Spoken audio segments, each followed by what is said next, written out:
তপস্যা করেছিলেন বৃন্দাবনে, তপস্যা করে ভগবান লাভ করেছিলেন, তাই হয়েছেন বৃন্দাবন। তাহলে সেটা হচ্ছে লীলাক্ষেত্র বৃন্দাবন। তাহলে বৃন্দাবন আমার কি? হামা বৃন্দাবন কয়টি গো? জানেন কেউ কয়টি? বৃন্দাবন কয়টি? বৃন্দাবন চারটি। চারটি বৃন্দাবন কি? একটি হচ্ছে লীলাক্ষেত্র বৃন্দাবন, যেখানে গোবিন্দ মা লীলা খেলা করেছেন, সেটি হচ্ছে লীলাক্ষেত্র বৃন্দাবন। একটি হচ্ছে নববৃন্দাবন। আর নববৃন্দাবন কেন বলা হয়েছে? এই যে নতুন নতুন করে কীর্তন হচ্ছে, এটাকে বলা হচ্ছে নববৃন্দাবন। এটা নতুন বৃন্দাবন। কারণ এটা কে সৃষ্টি করেছিলেন? না শ্রী চৈতন্য মহাপ্রভু। কেন করেছিলেন? যখন সন্ন্যাস নিয়ে চলে যাচ্ছেন, সন্ন্যাস নিয়ে যাওয়ার সময় একদিনের কীর্তনে কত কিছু এত রাস্তা হয়েছে, চিন্তা করতে পারছেন? আমরা তো আশা করে আসি অনেক কিছু আপনাদের ঢেলে দেবো, আপনারা নিতে পারলেই, কিন্তু দেওয়ার সময় পাওয়া যায় না, কারণ ভক্তরা এখন ধৈর্য ধরে বসতে পারবে না, তাই সংক্ষেপে বলতে হয়। তাহলে আমি বলছিলাম শ্রী চৈতন্য মহাপ্রভু যখন সন্ন্যাস নিয়ে চলে যাচ্ছিলেন, সন্ন্যাস নিয়ে যাওয়ার সময় সখীমা আমার কেঁদে কেঁদে বলছিলেন, ওমা একটি ছেলে যদি সংসার ছেড়ে চলে যায়, মায়ের কত কষ্ট হয়। যখন দীক্ষাটা হয়, দীক্ষা দিয়ে আড়াইটার বেশি যদি চলে যায়, সে ছেলে কিন্তু সংসার ছেড়ে চলে যায়। তাই শ্রী চৈতন্য মহাপ্রভু তাই হয়েছিলেন। চৈতন্য মহাপ্রভু যখন দীক্ষা নিয়েছিলেন, সে আড়াইটা হয়েছিলেন। কেন আড়াইটার বেশি? না সন্ন্যাস পাবেন বলে। তাই মহাপ্রভু এটা প্রকাশ করেছিলেন। মহাপ্রভু বললেন, এই কলিযুগে যাতে হরিনাম করতে পারে, মা তুমি চিন্তা করো না, আমি সন্ন্যাস নিয়ে এই কলিযুগে কলিযুগের 4 জায়গায় আমি অবতীর্ণ হব। 4 জায়গায় কোথায়? আমার 4 জায়গায় কোথায় গো? নীলাচলে, শিবাশ্রমে, আর কোথায়? রঙ্গমশালায়, আর একটা নবদ্বীপে। তাহলে কি বললেন? অদ্বৈতের নর্তনের সচিমায়ের রঙ্গমশালা। অদ্বৈতের নর্তন কোনটা বললেন? যেখানে হরিনাম সংকীর্তন হবে, এটা হচ্ছে শিবাসের রঙ্গন। অদ্বৈতের নর্তন বললেন কেন? যিনি এখানে গাইবেন, যারা গাইবেন তারা অদ্বৈত স্বর, তার মানে দুই ভাব থাকে না, তাই অদ্বৈত স্বর। তাই অদ্বৈতের নর্তনে শিবাসের অঙ্গনে, অদ্বৈতের নর্তনে সচিমায়ের রঙ্গমশালা। সচিমায়ের রঙ্গমশালাটি কোথায়? আমার ঝোলার গোল হয় না, যেখানে হরিপ্রসাদ বিতরণ করা হয়, একটি ঝোল করতে হয়, ওটাকে বলা হয় সচিমায়ের রঙ্গমশালা। তাই বলেন ঝোল আর গোল বলো হরিবোল। সেই হরিবোল প্রসাদ খান আর হরিনামে গুণগান গান, প্রেম মিশে বলে সবাই মিলে হরি হরি। তাহলে এই 4 জায়গায় মহাপ্রভু নামটা প্রচার করেছেন। এটা কি? না নববৃন্দাবন। আজকের মতন হয়েছে নববৃন্দাবন। তাহলে বৃন্দাবন 4 প্রকার বললাম। একটি নববৃন্দাবন, লীলাক্ষেত্র বৃন্দাবন, এই হৃদয়টা একটি বৃন্দাবন, যার হৃদয়টা ভগবানের চাইতে এটাও কিন্তু একটা বৃন্দাবন। এটাকে বলা হয় হৃদয় বৃন্দাবন। আরেকটা হচ্ছে গুপ্ত বৃন্দাবন। হরে কৃষ্ণ হরিবাসরে বুসুর বুসুর করতে হয় না, এটা হচ্ছে কি? আমার সামনে বসে গল্প শুনতে নাকি তাহলে কি বললেন? আর বৃন্দাবন কোথায়? নবদ্বীপের মাঝে রয়েছেন। যারা নবদ্বীপে গেছেন বাবা, তারা দেখেছেন অদ্বৈতাচার্য করেছেন গুপ্ত বৃন্দাবন। তাহলে কয়টা হলো? লীলাক্ষেত্র বৃন্দাবন, নববৃন্দাবন, আরেকটা হৃদয় বৃন্দাবন, আরেকটা বৃন্দাবন রয়েছে নবদ্বীপে, সেটা হচ্ছে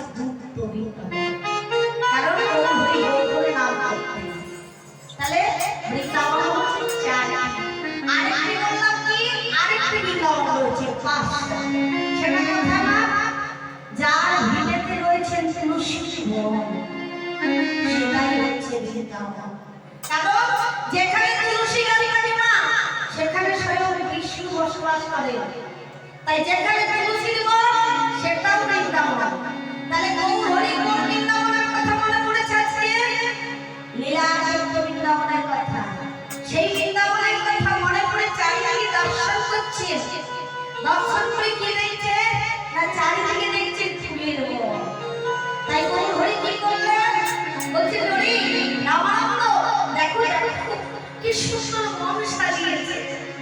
আরে ভালো বলো আমার ভালো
এখানে কিন্তু আবার নারী বিচার নেই। তাহলে গোপী কাদেরকে বলেছে? শুধু গোয়ালার মেয়েরাই গোপী হবে না? একবার তো আশা করে আপনারা এসেছেন, আপনারা গোপী হবে না? হ্যাঁ, গোর শব্দ হচ্ছে ইন্দ্রিয়। এই যে ইন্দ্রিয়গুলো দমন করে সবাই যে বসেছে এত কষ্ট করে গরমের মধ্যে, তাহলে আমরাও তো গোপী। হ্যাঁ, যারা গোপনে ভগবানকে ভজনা করে তারাই শুধু গোপী হবে। তাহলে গোর শব্দে ইন্দ্রিয় পীর শব্দে বিরোধ করা, যারা নামটা শ্রবণ করছে তাহলে কারা গোপী? এই নববৃন্দাবনে বলে রায় হলো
আপনারা হচ্ছেন সবাই বৈঠক। আপনারা সবাই যোগদান দিয়েছেন, আরো যোগ দেবেন। মাঝে মাঝে একটু উলুধ্বনি করতে হবে। কেমন ওমা? এই রাস মানে হচ্ছে উলুধ্বনি আর শঙ্করধ্বনি। উলুধ্বনি আর শঙ্করধ্বনি না হলে কিন্তু গৌর হরি নাচ দেখা যাবে না। মনে মনে চিন্তা করছেন গৌরকে ডাকছে কেন? গৌরকে না ডাকলে যে কৃষ্ণ লীলা প্রবেশ করতে পারবো না। কারণ হরি কিন্তু ভগবান হচ্ছে গৌর হরি, আগে গৌর তারপর হচ্ছে কৃষ্ণ। তাহলে গৌর হরি এত ভক্ত পেয়েছেন, সবাই যুক্ত হয়ে এসেছে এখানে ভক্তি নিয়ে। তাহলে গৌর হরি কি করছে? ফুল আর করতাল নিয়ে। আগেকার যুগের নাম হতো ফুল আর করতাল বলা। এখন তো অনেক কিছু প্যাড প্যাড বহু কিছু দিয়ে নাম করছে, কিন্তু আগে শুধু ফুল আর করতালে কীর্তন হতো। তাই গৌর হরি সেই ফুল করতাল নিয়ে হরিবাসরে নৃত্য করছেন। কি নৃত্য করছে? ওরে খোলো খোলো, দেখো খোলো খোলো, তাল হো গোলা সুমেলা।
শুধু খোল করতাল বাচ্চার কোন ঘরে নৃত্য করছে। তাহলে কোন ঘরে গলায় রয়েছে মালা, চরণে রয়েছে নূপুর। তাই সেই গলার মালা চরণের নূপুর তারাও নৃত্য করছে। কিভাবে নৃত্য করছে? দেখো চরণে বাজে Hare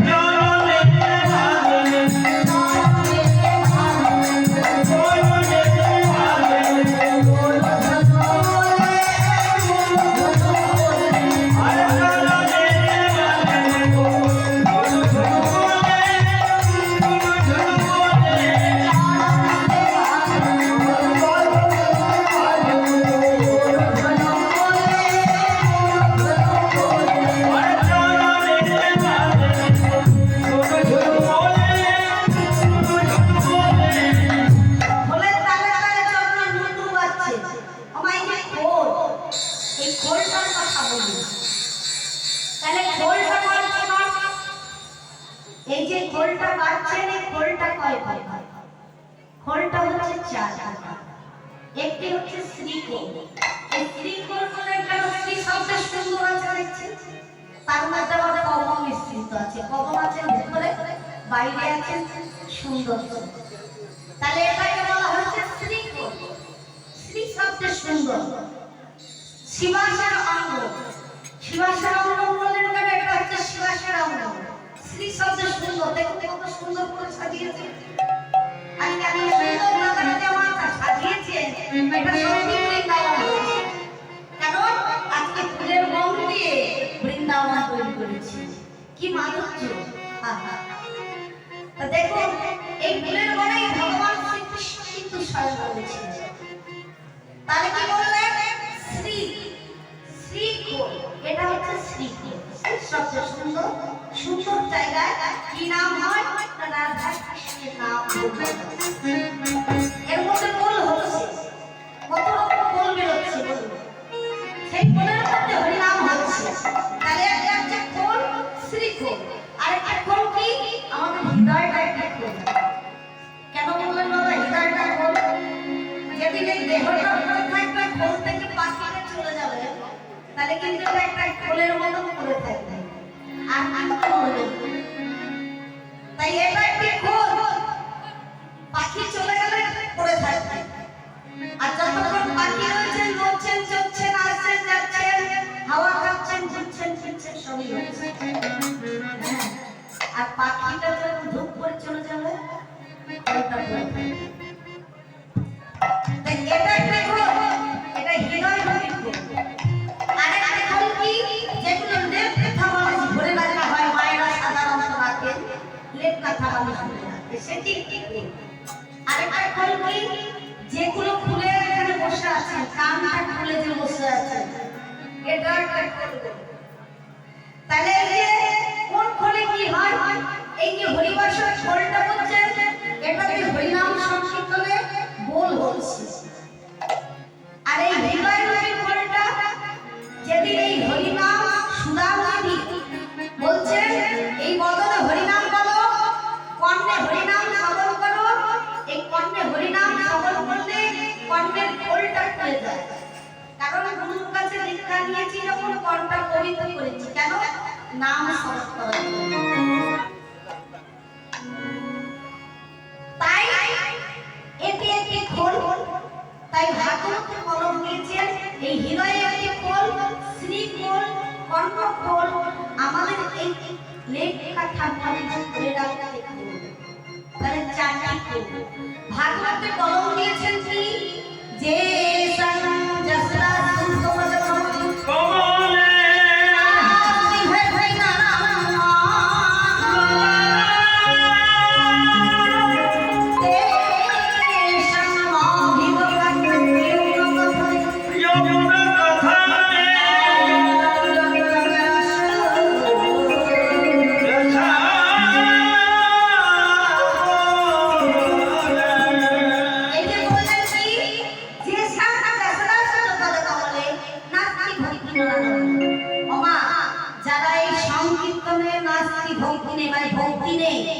প্রেম নেই, নাম শুনতে চায় না, তাদেরকে খোলটা বেজে বেজে কি বলছেন তো, যাদের নাস্তি ভক্তি নেই, তাই বলছেন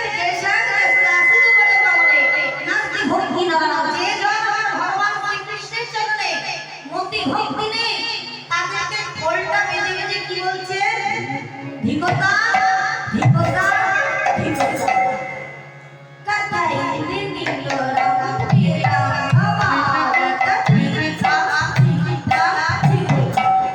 খোলটা বেজে বেজে কি বলছে মা? হ্যাঁ গো, ওই যে দেখুন যারা আসা যাওয়া করছে তাদেরকে বলছে, ওরে খোল বেজে বলো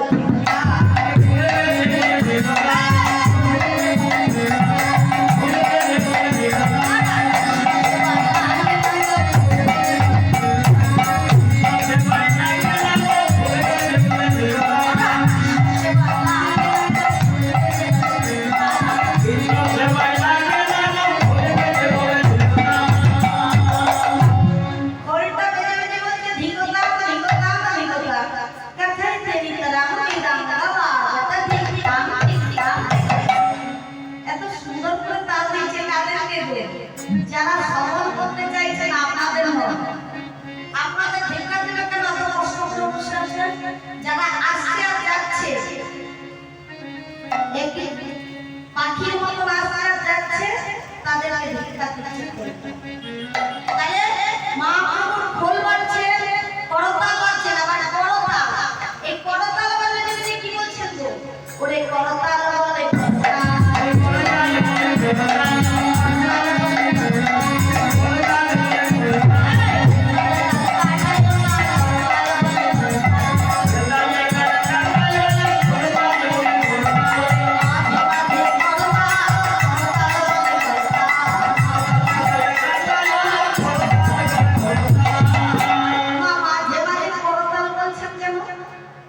মাঝে মাঝে করতাল দিলে আপনাদের নিদ্রাটা ভঙ্গ হয়ে যায়। তাই করতাল মানে বলছে করতাল বলে করতাল, মাঝে মাঝে করতাল। বেতালের দরকার না। কেউ হয়তো বেতাল হয়েছে, তাহলে বেতাল হয়ে গেল। তাহলে খোল আর করতাল, করতাল মানে কি? ও মাঝে এমনি বৃক্ষের তলে বসতে যায়, করতালি দিয়ে যদি না বসি তাহলে কি হবে গো? কাপড়টা নোংরা করে দেবে। বৃক্ষের উপরে পাখি থাকে তো, তাহলে আমাদের দেহ বৃক্ষে কি পাখি নেই? এই দেহ বৃক্ষেও পাখি রয়েছে। কয়টা পাখি? না 6টা পাখি রয়েছে। 6টা পাখিকে নাম, কোপ, লোভ, মোহ, মাদক, মাৎসর্য, এই 6টা পাখি